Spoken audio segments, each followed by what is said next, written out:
Aujourd'hui, manager une équipe, ce n'est pas simplement organiser le travail, c'est réussir à mobiliser des personnes autour d'une manière de fonctionner. Mais que se passe-t-il quand un nouveau manager arrive dans une équipe déjà construite autour d'un leader historique? C'est ce qu'on va voir avec le cas de Théo chez EVS aujourd'hui. À travers une discussion, des analyses théoriques, on va comprendre pourquoi certaines décisions peuvent créer des tensions et comment les éviter. Alors, comment trouver sa place en tant que nouveau manager? Dans beaucoup d'entreprises, on nomme un nouveau manager et on s'attend à ce que tout suive naturellement. Mais sur le terrain, c'est rarement aussi simple. Aujourd'hui, on décortique une situation réelle vécue chez EVS avec Théo, qui est aux premières loges. Théo, bienvenue. Pour poser le décor, c'est quoi EVS et quel est ton rôle dans cette équipe? Donc EVS est une entreprise internationale, principalement dans le broadcast, donc c'est tout ce qui est gestion de flux de télévision. Et donc moi, dans cette entreprise, je suis dans l'équipe commerciale et je gère la plateforme de formation qui est utilisée à la fois par les commerciaux et les différentes personnes de l'entreprise. Qu'est-ce qui a changé concrètement dans ton équipe ces derniers temps? Donc on a eu récemment une nouvelle manageuse, Aïcha, qui a pris la place de notre ancien manager Yves. Aïcha venait d'un autre département, donc elle est venue ici dans l'entreprise, dans l'équipe, avec une vision différente. Et donc on a eu un peu quelques soucis récemment. Comment tu décrirais le fonctionnement de l'équipe avant et après ces changements?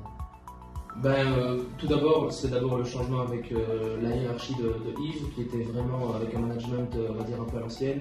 Il nous laissait faire quand même un peu ce qu'on voulait, mais sans trop de supervision. Et puis maintenant, on a Aïcha qui essaie d'imposer un peu plus sa vision, une vision beaucoup plus hiérarchique. On attend d'abord de savoir ce qui se passe, on va dire, plus dans la hiérarchie, avant de pouvoir nous prendre des décisions et avancer. Ce qu'on vient de voir, dans le cas d'EVS, met en évidence un point clé en management, la différence entre l'autorité formelle et la légitimité réelle. Selon Max Weber, l'autorité peut venir du poste. Ici, Aïcha a été nommée manager, donc elle a l'autorité. Mais l'équipe continue à se référer à Yves parce qu'il possède une légitimité construite avec le temps. Et c'est là que le problème apparaît. Aïcha décide, mais Yves était plus dans l'influence. Résultat, confusion, manque d'adhésion et tension. Parce que le leadership, ce n'est pas juste une position, c'est une capacité à influencer et à être suivi. Donc la solution pour Aïcha, c'est de reconnaître l'expertise de Yves, créer du lien avec l'équipe et de construire progressivement sa crédibilité. En résumé, l'autorité permet donc de diriger, mais seule la légitimité permet d'être suivie. Sur base du cercle de Simon Sinek, concrètement, qu'est-ce qu'Aïcha a mis en place comme nouvelle procédure ou réunion? Concrètement, elle a mis en place par exemple l'instauration des réunions hebdomadaires dans laquelle chaque personne de l'équipe peut expliquer un peu ses tâches et comment est-ce qu'il fait pour pouvoir réussir à obtenir l'objectif global, on va dire, de l'équipe. Et puis sinon, elle a mis en place également des réunions one-to-one avec les différentes personnes de l'équipe. Ça dure entre 30 minutes et 1 heure, ça dépend un peu des semaines et des tâches qui sont à accomplir durant cette semaine. Et donc on passe à la partie how. Comment l'équipe vit ces changements au quotidien? Généralement, c'est un grand changement pour nous et pour l'équipe. Quand je discute avec mes collègues, c'est toujours prendre un peu de temps pour pouvoir aller faire cette réunion hebdomadaire qui prend un peu sur notre agenda. Et puis au niveau des réunions one-to-one, au début c'était beaucoup plus informel avec Yves, tandis qu'ici c'est beaucoup plus formel. On doit préparer la réunion avant, et donc c'est aussi un gros changement pour les personnes de l'équipe. Et pour finir, du coup, la partie why, est-ce qu'Aïcha a expliqué pourquoi tout ça a été mis en place? Globalement, non, on n'a pas eu trop de messages à ce niveau-là, donc c'était un peu le péché à ce niveau-là, parce qu'on ne comprend pas trop la vision, on suppose que ça vient d'au-dessus, mais c'est vrai qu'on n'a pas cette vision globale de moi, la tâche que je réalise, à quel point elle peut être utile pour l'entreprise en général. Cette scène montre, c'est qu'un changement ne crée pas automatiquement de l'adhésion. Simon Sinek l'explique avec son outil du Golden Circle. Avant de parler du quoi et du comment, un leader doit surtout expliquer le pourquoi. Dans le cas de VS, Aïcha met en place plus de suivi, plus de réunions et plus de validation. Ça, c'est le quoi et le comment. Mais si elle n'explique pas clairement le pourquoi, l'équipe peut percevoir ces changements comme du contrôle, plutôt que comme un cadre utile. Le problème n'est donc pas forcément le changement en lui-même, c'est le manque de sens donné au changement. Pour créer de l'adhésion, Aïcha ne doit pas seulement organiser le travail, elle doit aussi expliquer sa vision. Sous Yves, comment ça se passait quand tu avais un projet à faire valider? Sous Yves, c'était un peu différent. On va dire que moi, je devais simplement présenter à Yves le projet. Et puis ensuite, c'est lui qui me disait moi, je valide un peu ça, donc tu peux le présenter plus haut ou alors à d'autres personnes. Depuis l'arrivée d'Aïcha, qu'est-ce qui a changé concrètement dans ce processus? Depuis l'arrivée d'Aïcha, c'est beaucoup plus hiérarchisé, on va dire. Quand je dois commencer un projet, j'ai le besoin qui arrive et je dois d'abord analyser le besoin, voir si ça peut rentrer dans mes tâches, et puis ensuite présenter à Aïcha, qui le présente plus haut pour voir si c'est vraiment pertinent de le faire. Et une fois que j'ai réalisé le projet, je dois présenter cette première version, on va dire encore plus haut, pour que eux le valident, pour qu'ensuite on puisse réellement lancer le projet. Donc il y a beaucoup plus d'étapes de validation à ce niveau-là. Ok, et tu peux nous donner un exemple précis de quand tu as senti que ça bloquait ou ralentissait un petit peu? Un exemple, là tout de suite récemment, j'ai dû finaliser mes objectifs pour l'année à venir. Et avant, je devais simplement les faire valider par Yves, et maintenant je dois avoir cette connexion directe avec les objectifs beaucoup plus globaux de l'entreprise. Et donc j'ai dû faire valider ça plus haut dans la hiérarchie avant que moi je puisse concrètement les mettre en place dans mon planning pour cette année.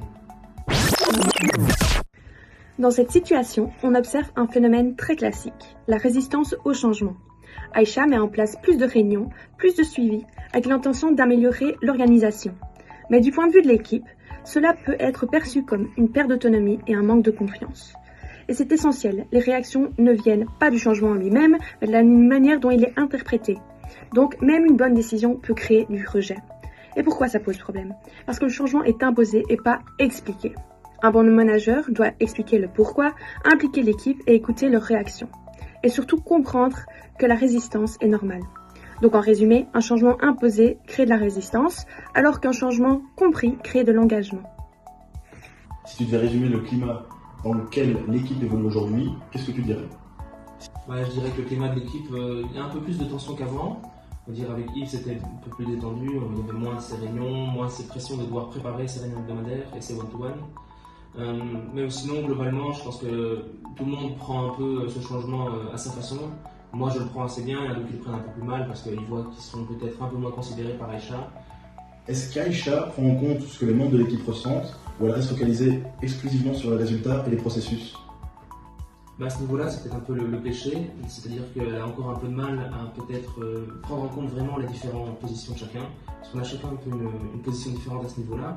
Et puis quand on voit la réaction d'Yves, il ne comprend pas trop pourquoi est-ce que Aïcha ne met pas directement les mains dans l'opérationnel pour pouvoir aider un peu ce managérial, c'est-à-dire supporter ce managérial, parce que là elle a vraiment une vision type tout ce qui est de en haut on m'a dit qu'il fallait faire comme ça, sans prendre en compte nous le cadre qu'elle a.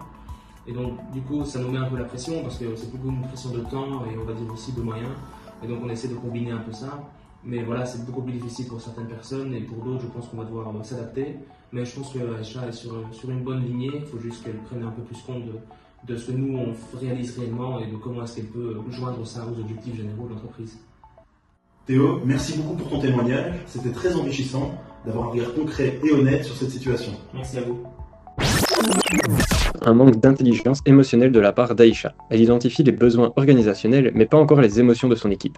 Or, selon Mayer et Salovey, un manager émotionnellement intelligent doit non seulement percevoir les émotions des autres, mais aussi les comprendre et y répondre de façon adaptée. Ici, la frustration de Théo et le repli d'Yves ne sont pas des caprices, ce sont des signaux émotionnels qui indiquent que leurs besoins d'autonomie et de récompense ne sont pas satisfaits. Un manager qui développe son intelligence émotionnelle apprend à lire ces signaux comme des données utiles, pas comme des résistances à surmonter. Pour Aïcha, cela signifie concrètement créer des espaces où les émotions peuvent s'exprimer, notamment dans ces one-to-one, pour reconstruire la confiance et l'engagement de l'équipe.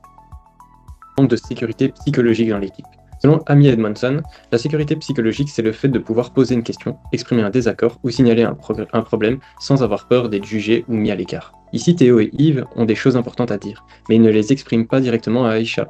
Ils préfèrent se taire ou en parler entre collègues. Ce silence ne veut pas dire qu'ils ne sont pas impliqués. Il montre plutôt que la confiance avec la nouvelle manager n'est pas encore totalement installée. Pour Aïcha, l'enjeu est donc de créer des moments où chacun peut parler librement, notamment dans les entretiens individuels. Elle doit écouter les retours, accepter les désaccords et montrer que la parole de chacun compte. Car une équipe ne peut pas vraiment adhérer au changement si elle ne se sent pas libre d'en parler. Comme nous avons vu en cours, il n'existe pas un seul bon style de management, mais un style adapté aux situations et aux individus. Pour Aïcha, cela signifie concrètement alterner entre une posture persuasive, expliquer le sens de chaque changement, et une posture participative, impliquer l'équipe dans les décisions, notamment Yves, dont l'expertise terrain reste une ressource précieuse. C'est en ajustant sa posture à la maturité et aux besoins de chaque collaborateur qu'Aïcha construira durablement sa légitimité, au-delà de l'autorité que son poste lui confère, comme l'expliquent Herzi et Blanchard. Ce cas montre que le management ne se joue pas uniquement dans un organigramme. Un manager peut avoir l'autorité sans avoir encore la légitimité. Il peut prendre de bonnes décisions, mais créer de la résistance s'il ne donne pas de sens. Aujourd'hui, manager, c'est créer de la confiance, faire adhérer, et accompagner le changement. Parce qu'au fond, une équipe ne suit pas un titre, elle suit une personne en qui elle croit.